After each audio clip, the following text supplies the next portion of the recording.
on efforts to curb the growing threat of global financial fraud as the crime continues to evolve at an unprecedented pace, from online banking scams and identity theft to sophisticated payment fraud rather, targeting businesses and consumers alike. Financial crime is costing economies billions every year across Africa, where digital payments, mobile money, and fintech innovation are transforming the way people transact.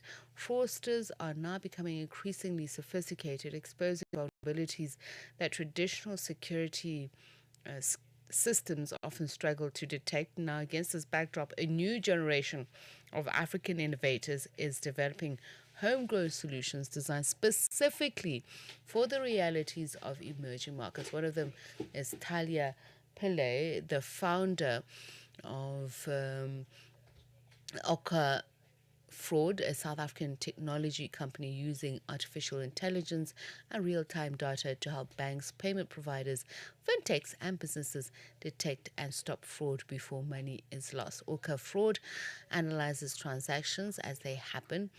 For more on how Orca has attracted international attention for its work in strengthening fraud prevention across Africa's rapidly growing digital economy, we're joined on the line by Thalia Pillay. Thalia, very good morning to you, and thank you so much for speaking to us.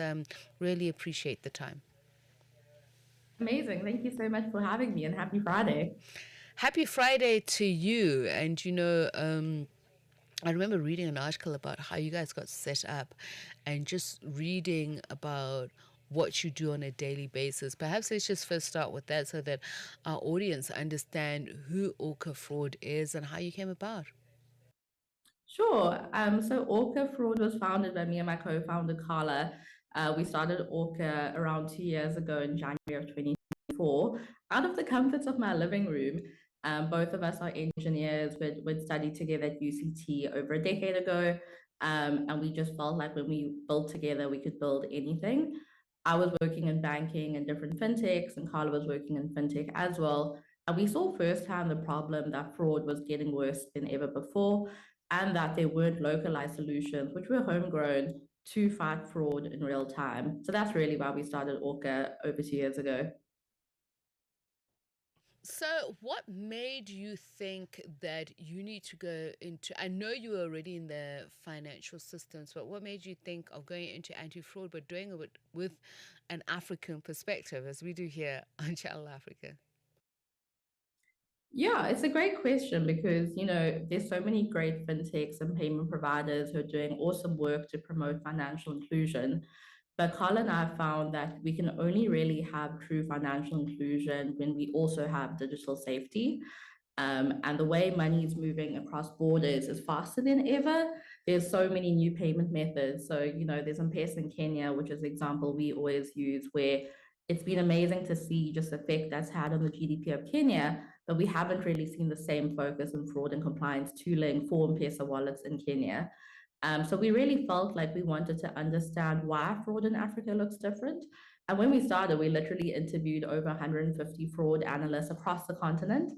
And the one thing was true, like fraud is so different. As a result of that, they're drowning in alerts, they're drowning in false positives, and they really need people to spend the time with them to understand their data using machine learning and AI and really help them fight this battle in real time.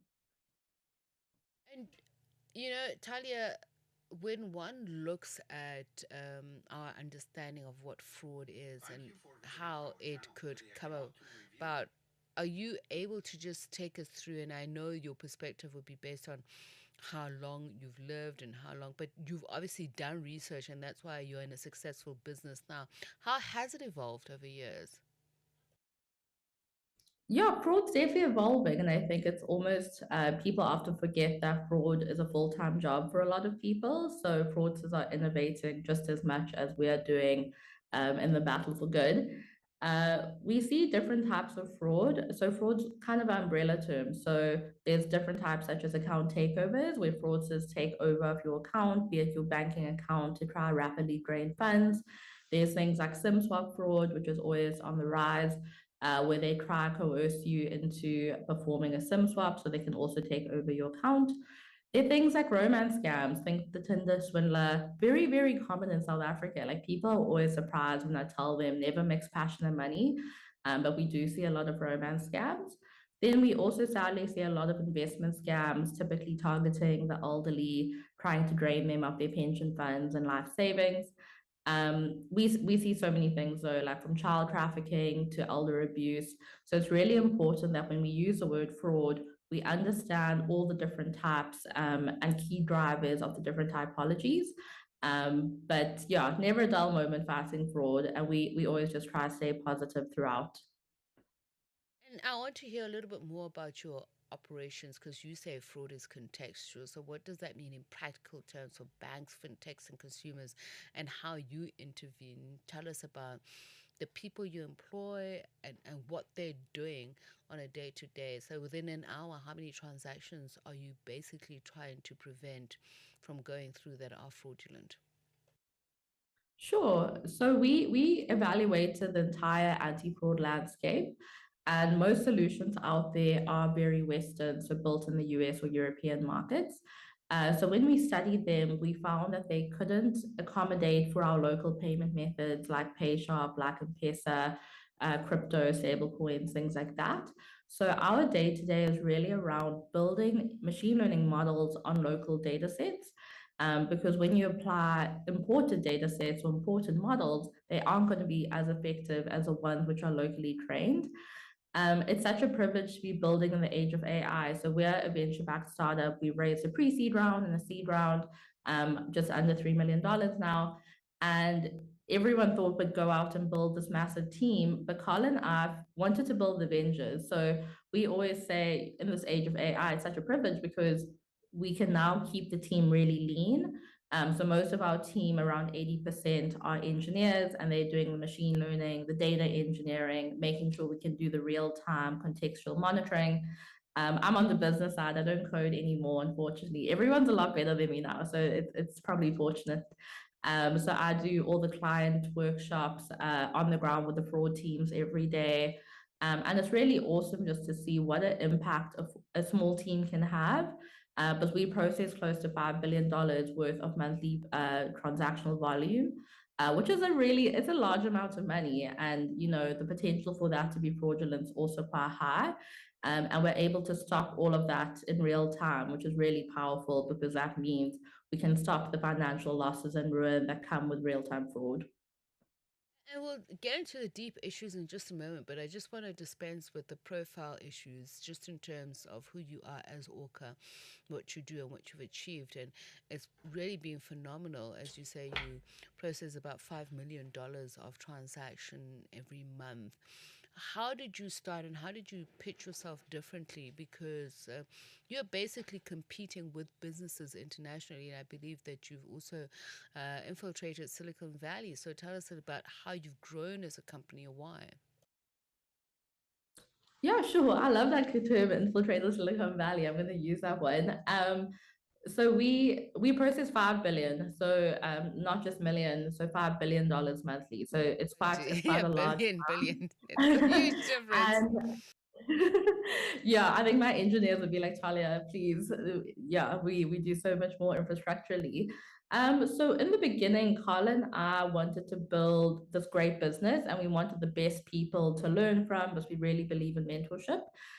So when we raised our pre-seed round, we wanted a mixture of global funding, but also local funding, because we want to apply Silicon Valley and, you know, the Instagrams, the Facebooks, that thinking, but to the South African context.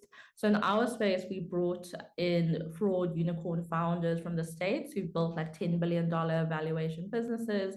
And it's so helpful having people around us who've done this journey before, because then, you know, when I'm stuck with a client issue or, you know, a hiring issue, they're just like, Talia, do not stress. We did this over 10 years ago and it's going to get easier. So yeah, just surrounding ourselves with people who are exceptional has really forced us to learn at an accelerated rate. And yeah, it's been such a privilege because I think Carl and I are both very conservative, so we don't want to like overspend or overburn investor money. So we're very focused on building this profitable business that can scale But we fight fraud in over 70 countries. So we already have really great coverage. Now it's really just about going deeper in those markets. So, when we talk about the new economies of fraud, and I want you to explain this to our viewers, how does it differ, the type of fraud and the transactions that lend themselves, that are vulnerable to fraud in Africa, and the payment or financial systems that differs to what we see internationally, because that's how you've managed to build your business. Tell us the distinction and how you've been able to identify and overcome the vulnerabilities. Sure. So every transaction looks different. So we really built a data business, and I think when you use your card, that's very different to when you use PayShop or when you use like a mobile wallet or when you use crypto. And there's different data available for the different payment methods. And then there's also just very socioeconomic, like very different socioeconomic behaviors for different methods as well. So the way someone uses a store card is going to be very different to the way someone uses and interacts with money with a credit card. So for us, it's really around understanding the expected behavior of a user. So for example, if Talia shops online every day, which I probably do, that's my normal behavior. When my account gets taken over, though, that will deviate, where they'll then try to drain all the funds out of my bank account into a lot of different things like vouchers, airtime, electricity, and then I'll stop shopping every day. So it's really around determining the change in behavior per payment method, so that we can detect these anomalies and report and alert on them in real time.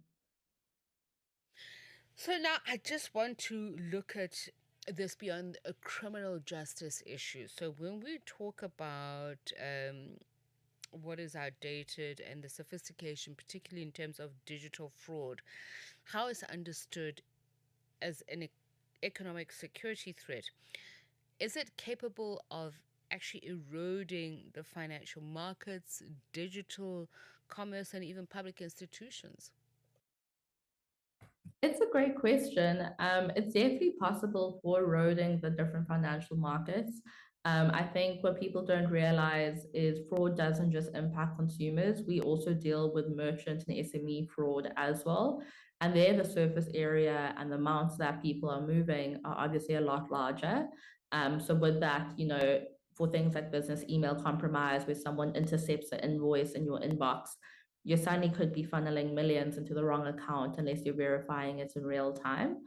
So yeah, I think there's like some wild stats out there around what percentage of GDP globally is money laundering. And it really surprises me because I think people forget how much nefarious activity is out there. To your point around public sectors and stuff, though, we do see a lot of things like internal fraud. So that's why it's important to not only monitor transactions, but also monitor employees and different business activities, because in that way we can really build up a holistic view of who a business is, who a person is, and the different activities associated with them. And I wonder, Talia, does this expose the structural weaknesses of the digital economy that we as South Africa, but generally the global financial order has built? Wow, that's a very deep question for a Friday. I love it. Um, I think naturally we're going to have these gaps where there's been rapid digital inclusion. We have people leapfrogging technologies, we have all these new payment methods, new financial products, and there is so much great positives associated with that. It's really the work that people like Orca are doing, as well as other institutions, to make sure that the good outweighs the bad. I always say the goal here is not to have 0% fraud. It's really just to have an acceptable level that is appropriate for your risk appetite. So yeah, there'll always be fraud, but I think the technologies and the financial inclusion we're seeing is so remarkable that we really just need to make sure the risk levels are appropriate for them. And speaking about risk levels, I do wonder, Are the risk levels really digital in terms of protecting the financial systems, or are criminals really only exploiting human behavior? Because I think at some point we have allowed AI to take over even our thinking or reasonability. Yeah, it's a good point because we've definitely seen quantifying risk as quite a big issue in the digital age. And also benchmarking becomes quite hard because you can imagine every bank, telco, enterprise, they'll have different definitions for cyber risk and fraud and liability and all of that. And when it comes to reporting it to the card schemes or the regulators, everyone's reporting slightly different numbers. So it does become really hard to benchmark and understand an institution's posture relative to that number. There is always going to be fraud though. So it's really around making sure it's an appropriate level. So a lot of the work we do at Orca is just helping our clients understand how much fraud they have. I always say when we work together, your fraud's probably going to go up a little bit at the beginning, just because they've never had tools or systems in place. So there's so much going on that they don't know about. So just surfacing that and giving them that observability is a really good starting point. Being oblivious is not the goal here. Like the more we know, the better. Unfortunately, with AI, we're seeing great things like vibe coding and stuff, but at the same time, fraudsters have those same very tools. So we are seeing more fake e-commerce sites. We're seeing more card testing. We're seeing agentic commerce, like all of these really interesting things, but also now in the wrong hands, we need to start using AI to fight these AI attacks as well. And that's the thing, isn't it? Because AI can be an aid to self betterment. So it's like money, it depends on how you use it when we're talking about good and evil. So are we seeing a case where, these a these fraudsters, digital fraudsters, are actually shifting scale, tipping the scale of AI from defenders to attackers? For sure. We've definitely seen the modus operandi evolving over the past 2 years where people are embracing the latest AI tools and technologies. And it's oftentimes for things like, smishing, where before you'd get those SMSs and it'd be easy to understand that they're fake because the spelling was off or the punctuation was off.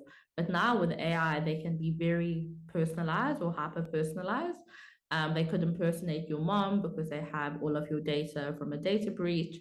So just what AI is doing is it's allowing fraudsters the best tools to give you these very authentic and trust building experiences. In my example around the vibe coding, with Black Friday coming up in November this year, we're going to see more fake sites online just because people can now clone a site in a matter of seconds and put up an entire fake site with the same listings. And in that way, they'll be able to capture your credit card information and then use that card elsewhere. So, yeah, we've definitely seen the types of fraud evolve with AI. It does come down to the same pattern, but they're just able to do it more cost effectively and at scale. And just a quick one, speaking about Black Friday, very briefly, how can institutions better their customer experience for a frictionless experience, but also increase security? Yeah, it's a great question because the frictionless portion is so important. You don't want to block all your customers and have no fraud because then you're also going to have no revenue.